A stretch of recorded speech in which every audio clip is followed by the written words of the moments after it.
উপহার দেবো এই আশা অঙ্গীকার করে সকলকেই জাতীয়তাবাদী প্রণাম সালাম শুভেচ্ছা অভিনন্দন ভালোবাসা জানিয়ে আমার কথা শেষ করলাম। জয় হিন্দ, বন্দে মাতরম, তৃণমূল কংগ্রেস জিন্দাবাদ, মমতা বন্দ্যোপাধ্যায় জিন্দাবাদ। জয় হিন্দ, জয় বাংলা। পরিসংখ্যানের ঝুলি নিয়ে হাজির হয়েছিলেন তিনি। চলুন দেখে নিই অমিত বাবুর ভাওতাবাজির কিছু নমুনা। महान समाज सुधारक ईश्वर चंद्र विद्यासागर जी प्रणाम कर कर मेरी बात की शुरुआत करना चाहते हैं। যারা ঈশ্বরচন্দ্র বিদ্যাসাগরের মূর্তি ভেঙেছিল তাদের মুখে মনীষী বন্দনা মানায় না। 2019 সালে অমিত শাহের সভা থেকেই বিজেপি কর্মীরা ঈশ্বরচন্দ্র বিদ্যাসাগরের আবক্ষ মূর্তি ভেঙেছিল। আর সেই বিজেপি যখন তার নাম নেয় তখন তার শ্রদ্ধার বদলে অপমান বলে মনে হয়। বিদ্যাসাগরের মূর্তি ভেঙে বাংলা তথা ভারতকে অপমান করেছে বিজেপি। অগ্নিগর্ভ বিদ্যাসাগর কলেজ বর্ণময় রোড শো বলতে গেল লজ্জায়। অমিত শাহের রোড শো থেকে বিজেপি সমর্থকদের টার্গেট বিদ্যাসাগর কলেজ। বাইরে থেকে যারা এসেছিল উত্তর ভারতের কালচার চাপিয়ে দিয়ে যারা বিদ্যাসাগরের মূর্তি ভেঙেছিল তাদেরকে মানুষ জবাব দিয়েছে।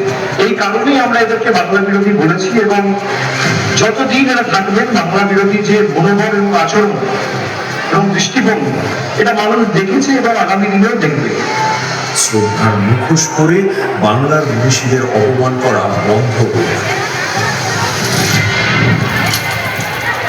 मैं आज घाटल वालों बताकर जाता हूं कि भारतीय जनता पार्टी है, हम एटम बम से नहीं डरते हैं। पाक ऑक्यूपाई कश्मीर भारत का है, रहेगा और हम उसको लेकर रहेंगे। পহেলগাঁওয়ে জঙ্গিদের হামলায় 26 জন পর্যটকের মর্মান্তিক মৃত্যু হয়। তবু স্বরাষ্ট্রমন্ত্রী অমিত শাহ সাফল্যের বড়াই করছেন। যে ঘটনার পর তার পদত্যাগ করা উচিত ছিল সেখানে উল্টে তিনি কৃতিত্ব দিচ্ছেন। 26টি পরিবারের কান্নায় প্রমাণ করে দিচ্ছে এটি সাফল্য নয়, চরম ব্যর্থতা। नरेंद्र मोदी जी ने इस देश के 80 करोड़ गरीबों को ढेर सारे काम, 4 करोड़ लोगों को घर दिया, 10 करोड़ लोगों को उज्ज्वला का कनेक्शन दिया और 14 करोड़ लोगों को नल से जल देने का काम नरेंद्र मोदी। মোদী সরকার পরিকল্পিতভাবে বাংলার প্রাপ্য 24,275 কোটি টাকা আটকে রেখে 12 লক্ষ পরিবারকে ঘর ভাড়া করেছে। অথচ রাজ্য সরকার নিজস্ব তহবিল থেকে 38,400 কোটি টাকা খরচ করে বাংলার বাড়ি প্রকল্পে 32 লক্ষ পরিবারকে ঘর দিয়েছে। বিজেপি এলপিজিতে ভর্তুকি তুলে দেওয়ায় 414 টাকার সিলিন্ডার আজ 939 টাকা, অর্থাৎ মোদী জামানায় 127% বৃদ্ধি।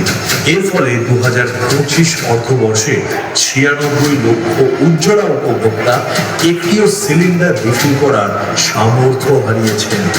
বাংলার জল জীবন মিশনের 2,524.99 কোটি টাকা কেন্দ্র আটকে রেখেছে আর প্রকল্পের বোঝা চাপিয়ে দিয়েছে বাংলার ঘাড়ে। एक बार आप भारतीय जनता पार्टी की सरकार बना दो, कटमनी, भ्रष्टाचार, सिंडिकेट, घुसपैठ, कोयला तस्करी, गाय तस्करी और बम धमाके बंद कर मोदी जी अपने बंगाल को सोनार बांग्ला बनाएंगे। सोनार অমিত বাবু, বাংলার উন্নয়ন বা সুরক্ষার জন্য আপনার বাংলা জেতার দরকার নেই। আপনি তো দেশের স্বরাষ্ট্রমন্ত্রী, বিএসএফ আপনার অধীনে, তবু সীমান্তে গরু পাচার থামছে না। সিআইএসএফ আপনার নিয়ন্ত্রণে, তবু কয়লা চুরি বন্ধ হচ্ছে না। আর সিন্ডিকেট রাজ শেষ করার কথা বললেও জয়দেব খাঁয়ের মতো কয়লা মাফিয়াদেরই বিজেপিতে জায়গা দিচ্ছেন। অমিতবাবু, সোনার বাংলার স্বপ্ন দেখানোর আগে সোনার উত্তরপ্রদেশ বানিয়ে দেখান, যেখানে মহিলারা সব থেকে বেশি অসুরক্ষিত। সোনার মধ্যপ্রদেশ বানিয়ে দেখান, দেখান যেখানে দলিত ও আদিবাসীরা নিপীড়িত, তারপর না হয় বাংলার দিকে তাকান। भारतीय जनता पार्टी ने घाटल में ढेर सारे काम किए। ঘাটালের মানুষের একটাই প্রশ্ন, ঘাটাল মাস্টার প্ল্যান কোথায়? কেন্দ্রের কাছে বারবার আবেদন জানানো সত্ত্বেও মোদী সরকার কিছুই করেনি। অবশেষে পশ্চিমবঙ্গ সরকারই 1500 কোটি টাকা বরাদ্দ করে প্রকল্পটি নিজের উদ্যোগে হাতে নিয়েছে। ঘাটাল মাস্টার প্ল্যান, আমি ঘাটালে যখনই বন্যা হয়েছে ছুটে গেছি, 10 বছর ধরে কেন্দ্রীয় সরকারকে চিঠি লিখেছি, কোনো উত্তর দেয়নি। তাই আমরা ঠিক করেছি ঘাটাল মাস্টার প্ল্যানের জন্য 1500 কোটি টাকা দিয়ে আমরা প্রকল্প শুরু করে দিয়েছি। অলরেডি 500 কোটি টাকা অলরেডি দেওয়া হয়েছে এবং অলরেডি 300 কোটি টাকার কাজ হয়ে গেছে, বাদ বাকি কাজ হয়ে যাবে। ঘাটালের মানুষের প্রতি দায়িত্ব পালনে মোদী সরকার সম্পূর্ণ ব্যর্থ। मैं आज ममता जी को कहने आया, हमारे कार्यकर्ताओं के घर पर ममता दीदी आप रेड करती हो, कुछ नहीं मिलेगा।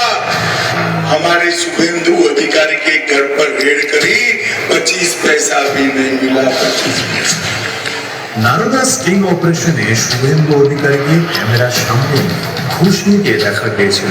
নারদ টেকের ফুটেজ সামনে আসায় সমাজে আলোড়ন পড়ে গেছে, জনমানুষে একটা প্রভাব তৈরি হয়েছে।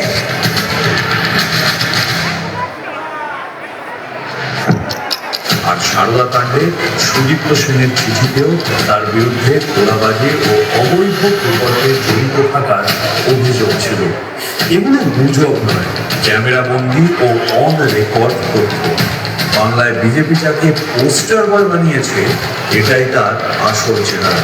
বাংলার অধিকার ছিনিয়ে দিতে আসা বহিরাগত বিজেপিকে একটিও ভোট নয়, বাংলার মানুষের সম্মান রক্ষার্থে ও তৃণমূল কংগ্রেসের হাত শক্ত করতে বিজেপিকে বয়কট করুন।